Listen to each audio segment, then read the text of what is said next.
This is Your Pain Game podcast, where we talk about the game of living in and with chronic pain and trauma, getting to the heart of how to heal.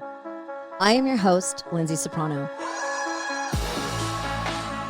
On this show, I plan on discussing with doctors, chronic pain patients, holistic practitioners, loved ones, and anybody that is interested in having their voice heard in the chronic pain and trauma world that we live in.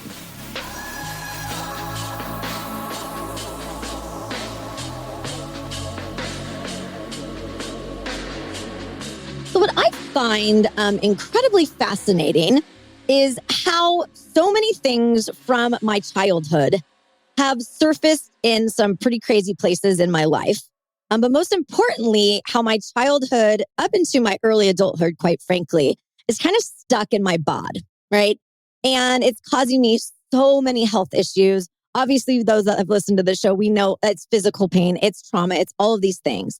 And these terrible traumas and abuse that have happened in the past will all of a sudden kind of like bubble up in unexpected places. And then all of a sudden they show their like dark and twisty self. And it affects my day to day because it makes me feel bad about having a response to something that happened a million years ago, something that will pop up that I completely forgot about and have a blurred line as to what actually happened because I doubt myself a lot sometimes about things that happened when we were really young. And that ends up manifesting itself into, in my opinion, in a lot of chronic pain and illness issues within myself because I never addressed things that were happening because I didn't know that I needed to. And, all of that resurfacing, I'm just now beginning to understand it and face it like head on. And a lot of that has been because of this show. And by talking about these things so vulnerably and so honest with my guests and obviously my VIP listeners, of course, it's really shown me about how my childhood and my adolescence guided these chronic illnesses that are happening in my bod. And I want to know how we can fix this within myself and how we can fix you and some of the things that might be going on from your childhood, but also how we might be able to step in and help some of our kids, whether they're our own or they're our nieces or nephews or what have you, how we can kind of help step in and help in this world with mental health and trauma and abuse and physical pain and all these things that we're seeing in children that's starting at such a young age. And as we've talked about before, I remember as a little girl, I couldn't sleep. And being an insomniac since you're 9 years old, and I'm 45 now, I've been experiencing, since I started this show, more resentment towards my parents because I do not understand how they did not see my behaviors at such a young age that were grounded truly in trauma and not asking questions and not delving deeper into find out what's wrong with my little girl. But I never felt safe to talk about anything with my parents either. So it's kind of a rub. Like I blame them for not asking me questions, but I don't think that I felt safe enough to talk to them to give them the answers that they may have asked. But who knows, because I'm not 9 years old anymore. So we'll never know. And I'm still struggling with this as an adult, damn it. Like Jesus. So let's talk about our children, the ones we have, the ones we were, the ones we still are today, and how we can be better adults in this adulting fucking world that we live in for ourselves and those also around us, no matter what age they are. So let's talk about it. So without further ado, I'd like to introduce you today to my guest, Monica Garty. Hey, baby girl. Hey.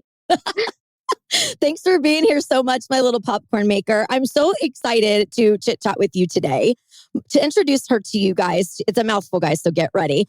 Monica is a pediatric nurse practitioner from Yale University and a passionate advocate for developing and implementing systems to improve mental health care access and delivery in pediatrics. She is fellowship trained in child and adolescent mental health from Ohio State University, as well as trauma stress studies with the Trauma Research Foundation. She currently works as a pediatric nurse practitioner here in California and proudly serves as clinical faculty at UCLA School of Nursing and recently launched Intersection Rising, a company that intersects her lived experiences, rigorous academic training, and clinical experience in general pediatrics, pediatric neurology, and mental health. I am exhausted saying all of that.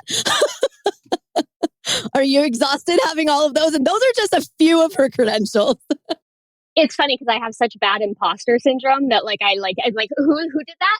Yeah. Not me. Yeah. So I'm like completely dissociated from it. Oh my gosh. Well, I'm rolling out the red carpet for you and your disassociation to things that are happening around you.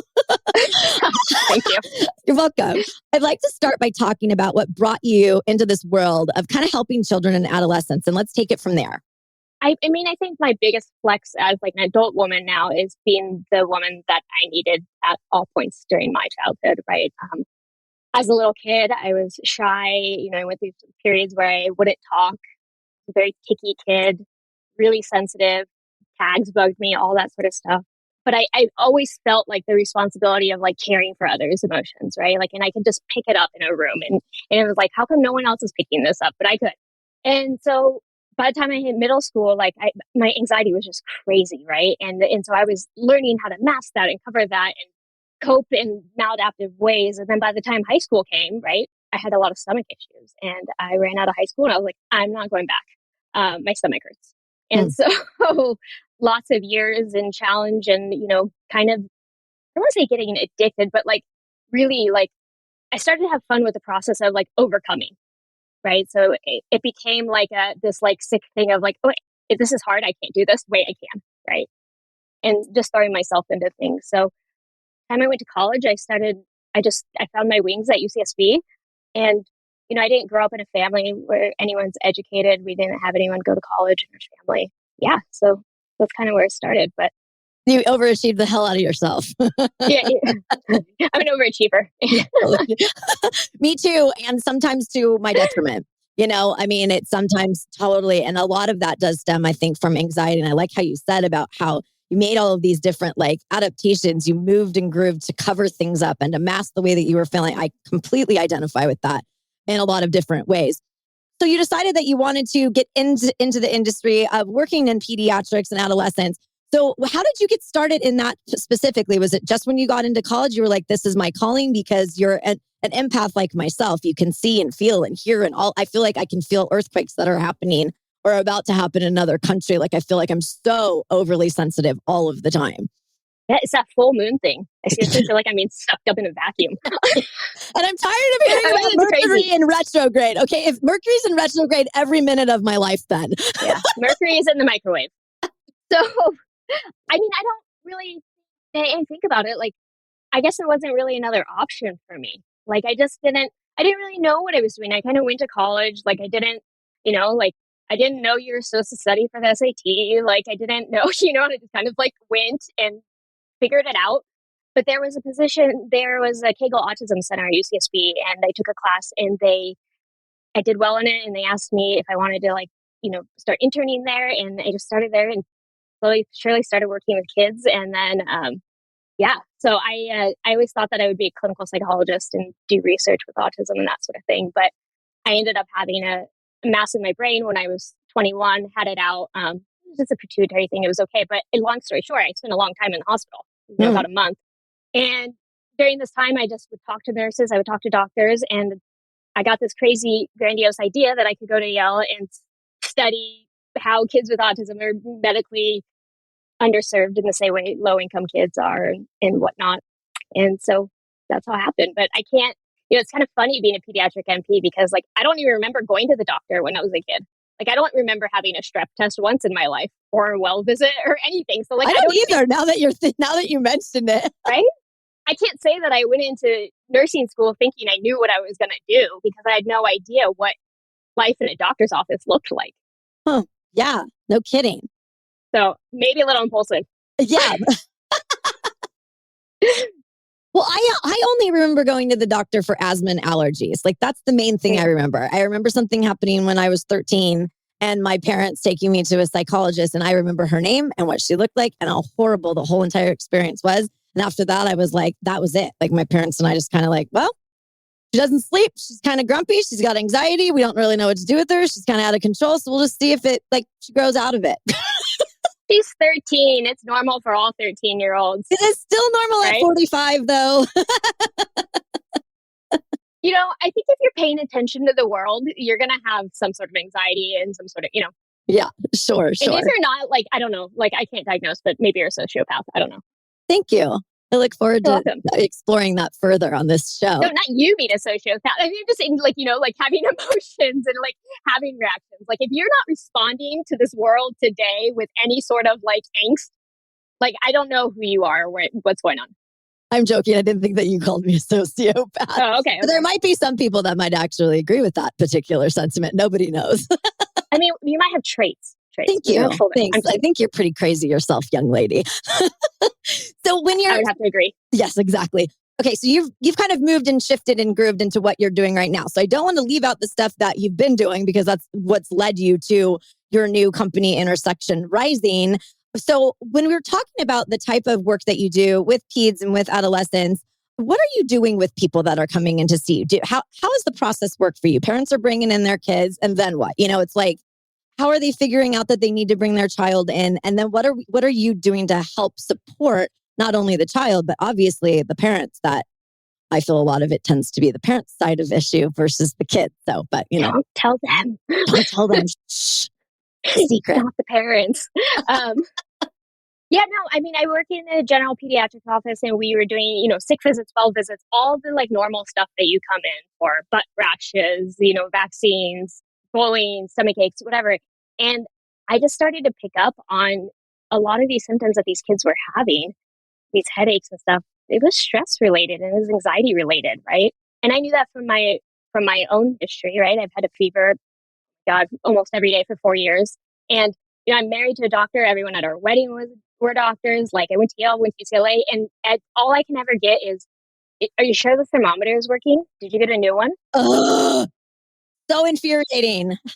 Yeah, and I think that's what's behind all of this, right? Is I'm pissed off, and I started reading Bessel van der Kolk's work and Gabor Mate, and just going down that rabbit hole of trauma and developmental trauma. Eventually, started studying neurodiversity more, but started to make sense, and I just couldn't unsee it. I would see these kids come in and they had been seen by GI, neurology, right? And we have these wonderful colleagues, but we don't learn about trauma, right? And it just so happens that I have lived experience and I can see it and I can feel it. Like I can almost put myself in those kids. And oftentimes, like if they're coming in with dizziness, right? Or say they can't sleep, I do a parent consult.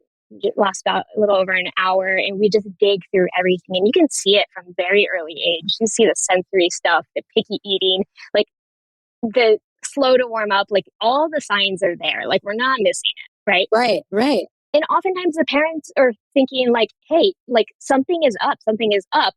And we're like, no, you're fine. Just let's wait it out. Just like what happened to your parents, right? But the truth is that parents know their kids and we need to follow their intuition. And so I always listen to my patients. And if they think something is up, I listen to them. Well, and that's really important, that listening part of it and asking questions, because I think that's one of the things, being curious about, like, okay, just don't give your kid Pepto because his tummy is upset. There are reasons why our stomachs get upset. Like they say, I'm sick to my stomach. When something happens, it's not because you're actually sick to your stomach. It's something that's stressful or scary or whatever it might be that's on the outside that all of a sudden makes your stomach churn. And, that's something that I've dealt with for a very, very long time is GI issues. I don't even know the last time I've had a good tummy day, and those are few and far between. And I know for me, I've been able to identify a lot of it was trauma-based, something I'll be watching a movie or something. And something, I hate using the word trigger, but I'm going to use it for lack of a better term right now. But I'll be watching something and it will trigger this emotion in me, whatever it is. And it will either immediately go in my gut, or my legs will flare, like my CRPS stuff, as you very well know about. So all of a sudden I'll be like, wait a second, what was that? And I'll have to identify with myself, what is causing this feeling, this sensation in my bod right now?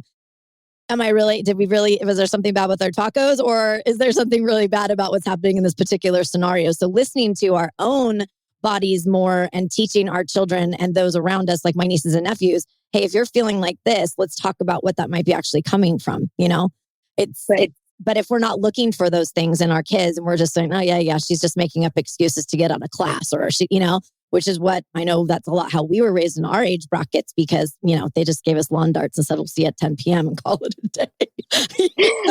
Yeah. I mean, the majority of serotonin lives in the gut, right?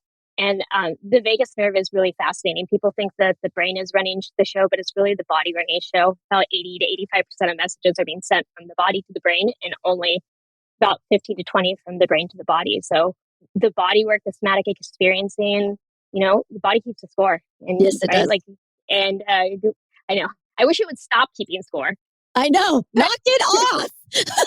I'm done. This is not a competition. Yeah, exactly. But Gabor Mate said that, the body whispers what the mind can't say. And I've definitely found that to be true. And the stronger I have gotten, the more confident I've gotten, the more my health has improved. Yeah, and I'm glad that you brought up the vagus nerve. In fact, I'm reading a book. Of course I am. I have a couple different vagus nerve books that I'm reading right now.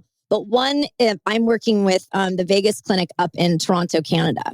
And I've been going through a slew of testing since November, actually, of last year, to kind of get all of these different types of testing from different functional doctors that really give a crap about things that we're talking about here. Not just like, oh, you've got a stomach ache, here, take this and talk to me in 3 months. Like legitimately going, well, why?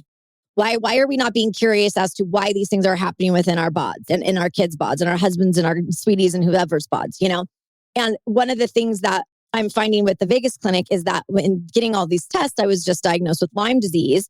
And I've got co-infections in relation to that. I have H. pylori, which is gross. I've got Epstein. I know. Thank you. Thank you so very much. Thank you. H. pylori is not gross. Well, it's gross to me. And then it's a pain in the ass to treat, though. Thank you. That's me. I'm a pain in the ass. I know it. So now I've got CRPS, Lyme disease, H. pylori, co-infections with all of that. And I have Epstein-Barr virus, which I already knew that I had. But I've had so many different shingles breakouts in so many years since like 2008, 2009. I think is when my shingle outbreaks began. And now I'm just having a shingle outbreak underneath my skin 24 hours a day. So I'm on fire every day, which we think is CRPS related. But now that we found out this viral load that I have with EBV on top of Lyme, we're like, wait a second. Have we missed this entirely this whole time? And there's an element of me that's like, what if I don't actually have CRPS after all of this? And this was actually Lyme disease the whole fucking time. So then I was like getting kind of angry about Western medicine and about all of the testing that I had prior to all of these functional tests and going, how did you guys continuously miss this stuff? And so that's where I get pretty pissed off at practitioners, that aren't really looking at the whole party. I'm not just the napkins and the paper plates, guys. I'm the guacamole. I'm the beans. I'm everything at the party.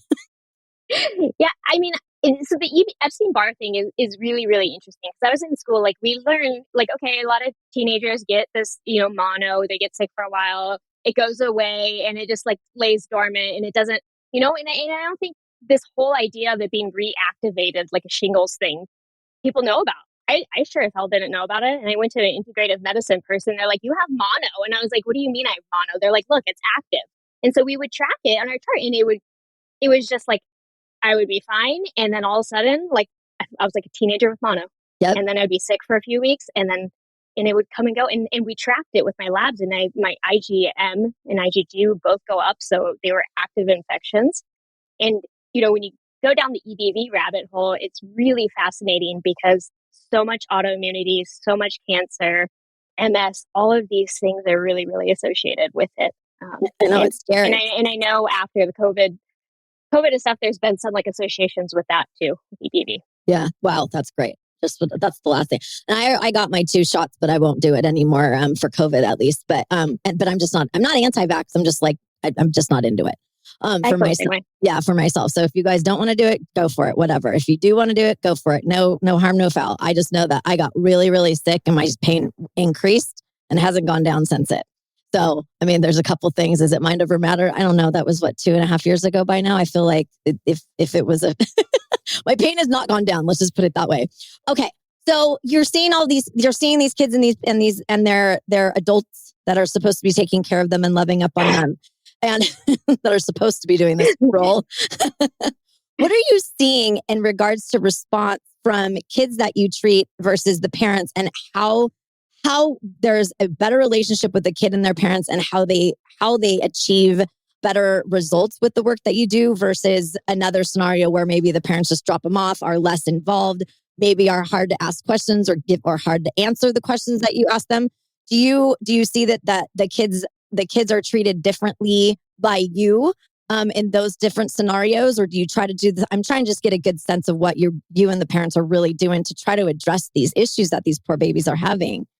Yeah, I always emphasize with the parents because I think I think parents are generally trying, right? We all love our kids dearly, and we all have our histories and our intergenerational trauma, and it's sad because we are repeating them, right?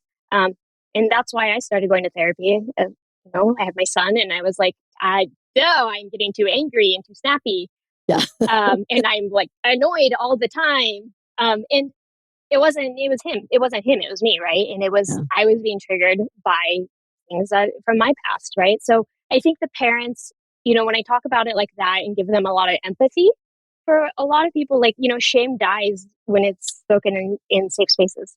And I don't remember where I heard that. I didn't make it up, but it's profound. And no, we'll just pretend you did. It's very profound, Monica. You're welcome. And and Brene Brown talks about like how there's a difference between shame and guilt, right? And guilt can be really protective and make us want to do better. And so I really focus on like kind of crushing the shame, bringing it out, right? And then for the kids, an empathetic witness, like for the first time in their life, they're being heard maybe, and they're having a provider that looks at them and they're like, wow, that fucking sucks. That's bullshit. And the kids are like, but yeah, you're hearing me. Like, no one's ever heard me. Everyone's been gaslighting me this for like minimizing this stuff. And like, yeah, it's fucking bullshit. Yeah. And you just see them light up and they get this agency, right? And then they start to see like, hey, maybe I can do something with this. And maybe there's purpose in my pain. I listened to your episode. Oh, thank you. Yesterday. That was my 52-week episode, my year anniversary a couple weeks ago. And it was giving my pain purpose. And that's really what this show has turned into for me. So that's why I've got people like you here. So, okay. So now you're still working at these different hospitals and facilities and so on and so forth. But now you've started your new business, The Intersection Rising. Can we talk a little bit about what led you to that decision and what that's all about? Because it's pretty fascinating. Yeah, I mean, I think so. I was doing mental health at my practice, and the program continuously evolved, and I was just networking and meeting people. And there's this group called Orange County Shrinks, who's just filled with just awesome, remarkable providers. And I always kind of felt like that imposter syndrome of like, oh, I'm not a therapist. I'm not like, what am I doing in this space? Like, very much a lot of these therapists, psychologists, so forth could have said like, stay in your own lane, woman, but they didn't. They embraced me, right? And it was great because there are studies in internal medicine actually that show that 95% of referrals from primary care to psych never make it. And it's like, well, obviously, what do we do? Tell them I bet.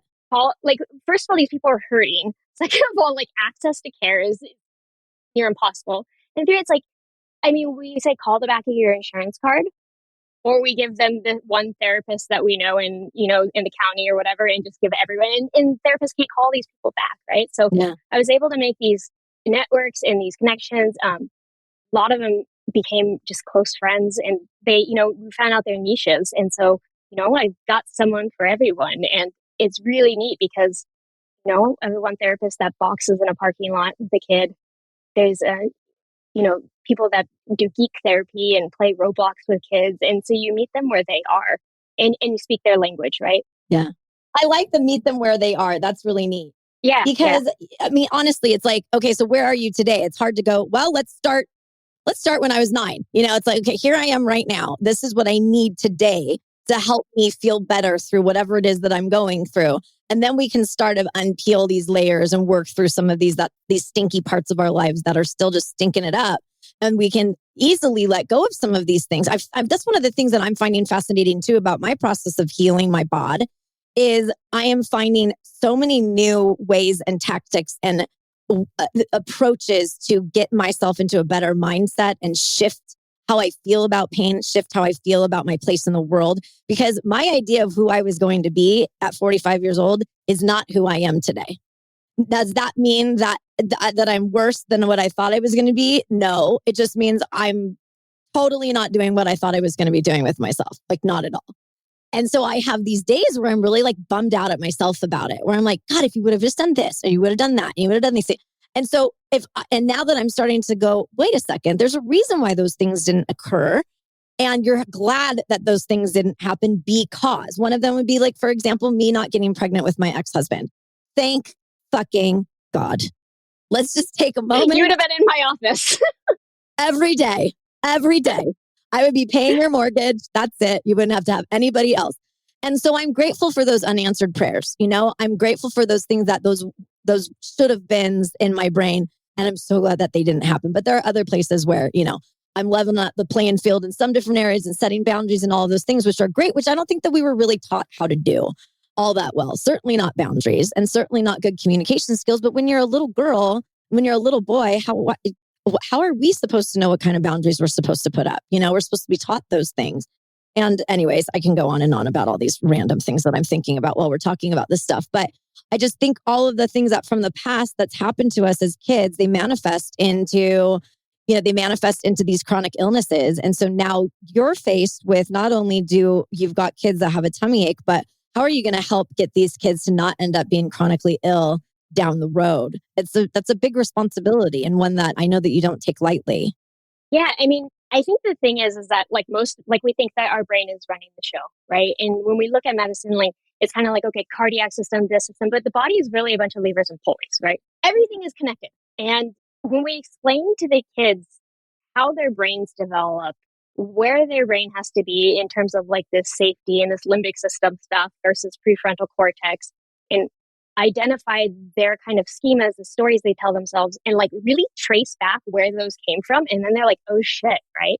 And then we teach them about their nervous system and we find out, I'm like, so if you touch a hot stove and you remove your hand, do you think my God, I should remove my hand, or do you just do it? Right? Or if there's a knock on the door and the dog barks, does the dog think I gotta bark, or does it just do it? Right? And it's the same thing of if you ever slammed a door, you didn't think I'm going to slam this door and really piss everyone off right now. Most of the time people slam it and they're like, shit, I shouldn't have done that. Yeah. And if you can explain these things, these nervous system reactions to them, or when these kids come in and they're test anxiety and they know the material, but then it's just all of a sudden gone from their brain. And it's why? Right? Or they're splitting a sandwich with a friend and they hate mustard, right? And they're like, I'll wipe the mustard off instead of just asking for no mustard, right? Because it's some major threat, for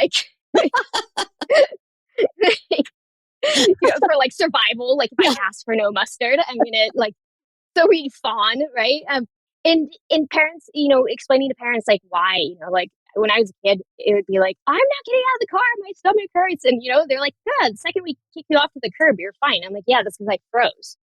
Yeah. Right. And then we come home and kids melt down. And it's not that they're being bad or trying to be bad, but our bodies make sense and it's doing what it's supposed to do. And so I think when we normalize that and explain to them, not only are they oh, I'm not that crazy, my body is doing what I'm supposed to do.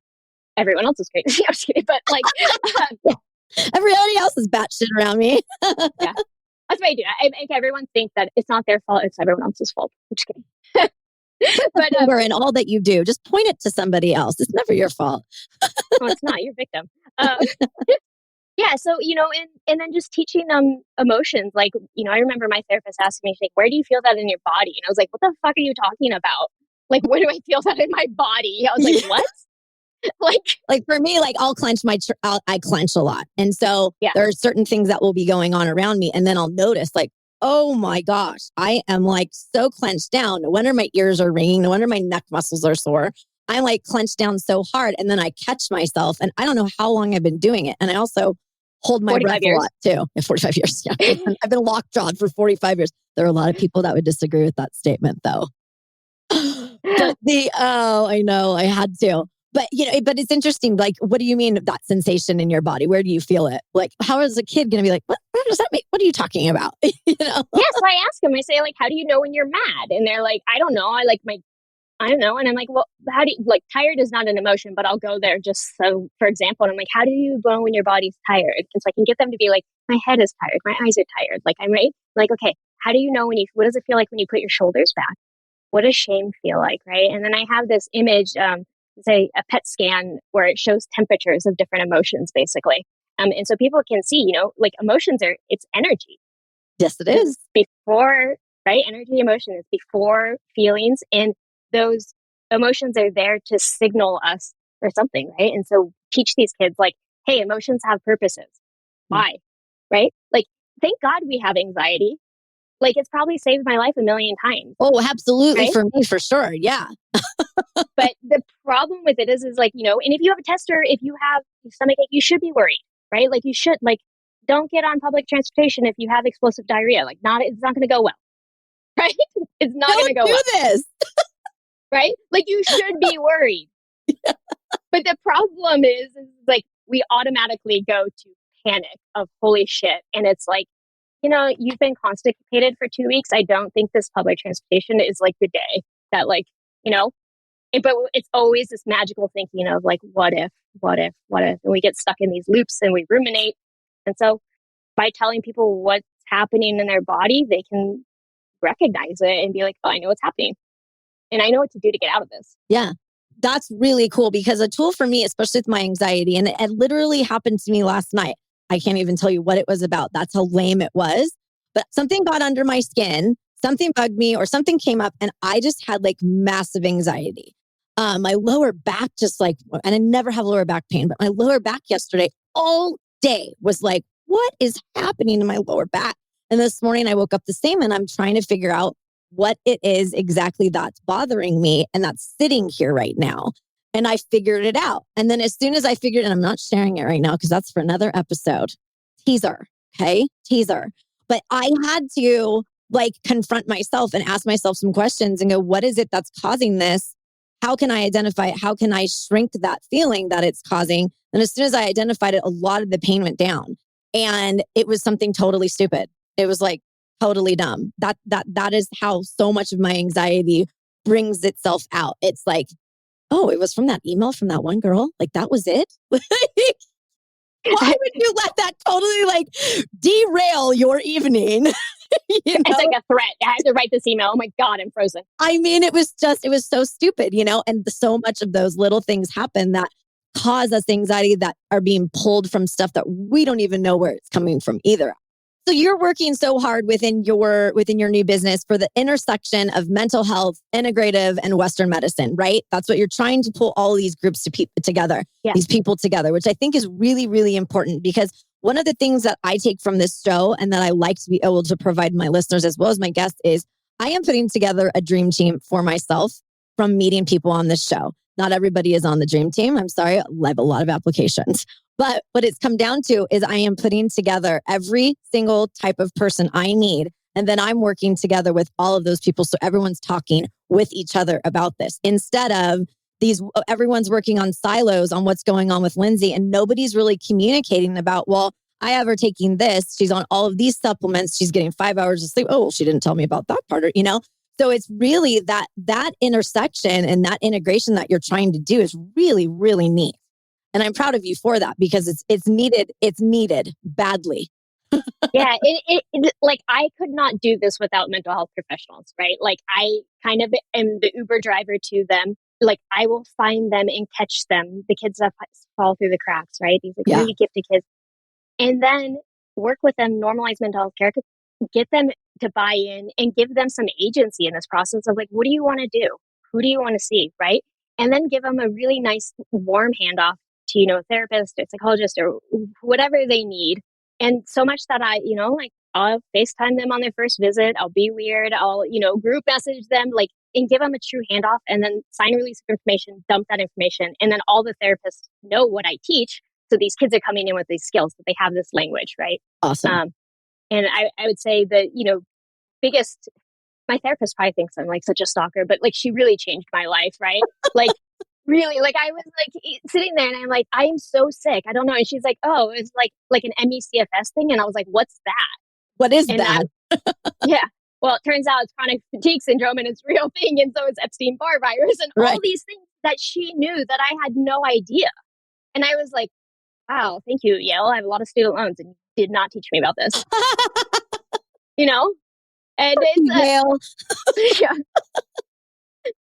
Thanks for the loans. No, you know, and it's not, I think doctors are, and, you know, providers are really well-meaning people, you know, like I love them all, great friends. I think as a system, we're missing the mark.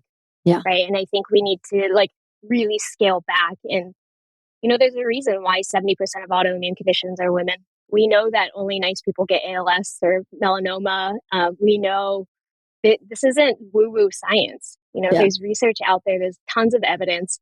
And I just don't like, I think it's coming. People are starting to pick up on it thanks to podcasts like this. And, but it's in the doctor's office, it's not enough. And it's really sad, because there's a lot of medical trauma that happens, a lot of wasted dollars, and these poor kids, it's really sad, like they go through all these things and think that they have these horrible things wrong with them. And they may, right? But there's other things that we can do. And, I want to add, last year, I tracked down my therapist from when I was 15. I met her, I tracked her, we did telehealth, and I was like, hey, I don't know if you remember me. It's been 21 years. And she's like, I do remember you. And I was like, well, I figured out what was going on in my life. And I'm just curious, like now as an adult, if you can tell me what you saw. Oh. And she said, I knew you had trauma, but it wasn't the right time to bring it up. I needed to get you to college. And I have great respect for that, right? And so when I see these kids, some of them may have horrible, horrible traumas, but like they're still worried about like who's vaping in the bathroom and who got invited to this and whatnot. And like that's the meeting where we are, right? And trauma therapists are really like, not everyone is equipped to deal with trauma, right? I've studied it, but I'm not an EMDR therapist. I don't do brain spotting. I don't, like there are people that are good for this, right? Sure. That are the best. And if it was my baby, they would see the best. And all of my patients are going to see the best because we're not going to run the risk of re-traumatizing them or having a bad experience like when you were younger and went to therapist, right? And so we just match them personalities and see kids. And it's, I think, just seeing them is healing in itself, right? And that's what my therapist did for me. She wasn't like, she was like, wow, that's weird. You have a fever for that long. It was not like, are you incompetent? You don't know how to take your temperature. I was like, the thermometer is broken. Yeah. Well, it's one of those things that when it comes, and my little brain is going, like I mentioned in the opening here this morning or this afternoon, this evening, whenever you're listening, at the beginning of this episode, where, all of these like weird, like memories from when I was younger have continuously started to pop up while I'm having conversations with people, not unlike just now while you were talking. There's something that just popped up about my stepmom that I have not thought about since I was probably 14 years old. Just now. And I'm like, great, one more effing thing to deal with. But sorry about that. It's okay. No, I'd rather have them start to pop up, especially in a place where I'm so much more healthy to actually approach it and look at it and not face it with fear or face it from an anxiety perspective, but face it from a place of strength and a place where I feel much better about my mental health and my health as a whole. Even though I feel like shit 24 hours a day, I feel better than I certainly felt a year ago. Even though my pain has increased and I found other things that are wrong with my body, I actually feel better mentally than I did a year ago, than 2 years ago and 3 years ago, and so on. And so I find that I'm okay with these sneak attacks that are happening because they're sneaking up on me. Like sometimes they're just flying by me and I'm like, I can't keep up with them. All of these places that are opening up in my heart and my soul and my brain that are kind of like, we want out now. Let us out and get them out of here because otherwise they're just sitting here in my bod keeping score. And like we talked about, we're done with this game of keeping score. Stop it. Yeah. Yeah. I mean, we remember traumas, right? Because it's like, we're like, did that really happen? Was that really that bad? Right. Yeah. And you only kind of realize it when like you tell someone and you think it's funny and they're like, oh, that's not funny. Like that. When you're like, oh, sorry. Wasn't a joke. I wasn't having a deal. Suddenly the room is really uncomfortable, right? And you've overshared because you don't even know it's bad. You're like, wow, people play board games with their families.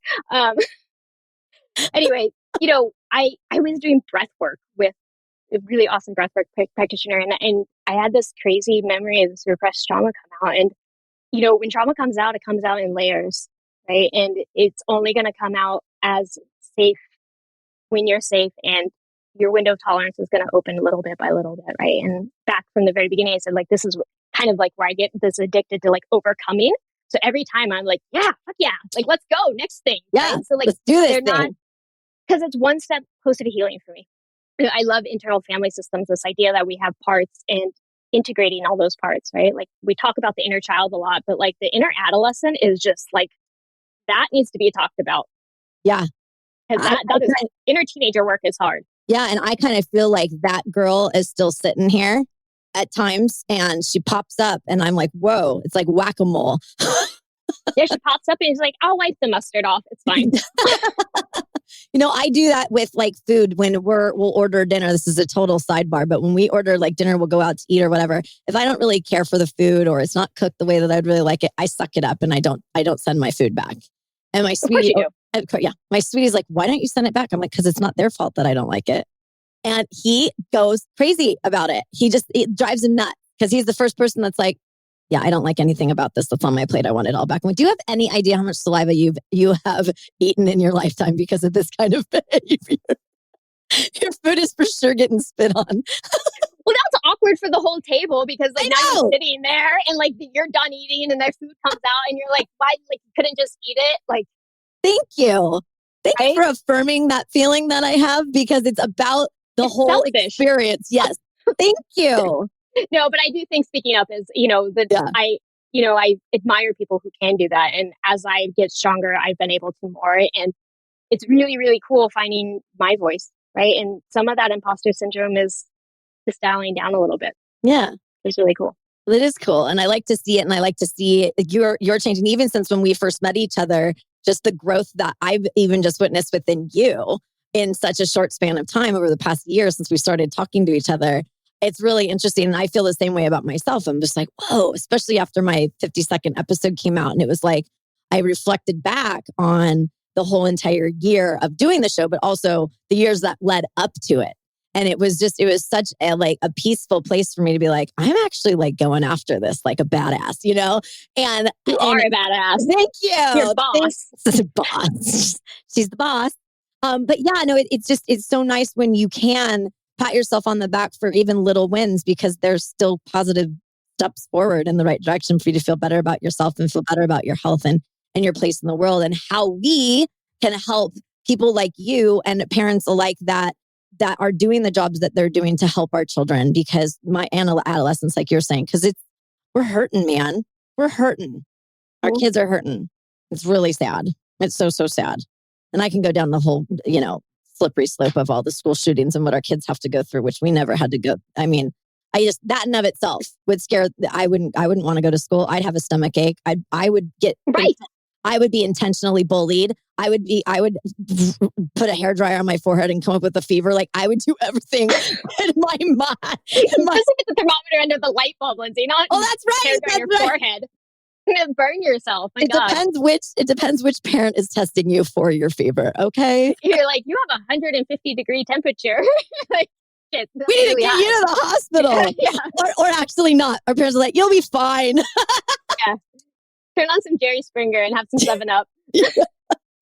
While you're at it, pop in some Guns N' Roses and really get to it.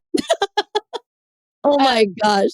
Yeah, but I think kids' emotional intelligence and is actually quite high, right? And we just don't have language for it. Yeah. And when we give them language, we give people power, right? And so I tell the kids, like, hey, like, if you're mad, what does that mean? I'm not allowed to be mad, right? Like, you get in trouble. Like, being mad is, you're a bad kid if you're mad. And it's like, well, you have an unmet need, you feel threatened, or you feel violated. Which one is it? Okay, now your parents are pissed at you. Which one is it?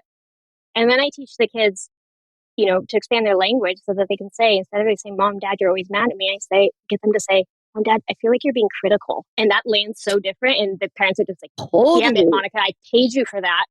And, Yeah. But yeah, it's, just increasing these voices because we are always talking shit to ourselves. We have this loud inner critic, and back my lovely therapist who changed my life, another time she goes, hey, what's your wise voice say? And I turned my head like a dog. I was literally like, huh? Yeah. And she's like, what's your nurturing voice say? I was like, huh? Other way like a dog? It's like a puppy. Yeah.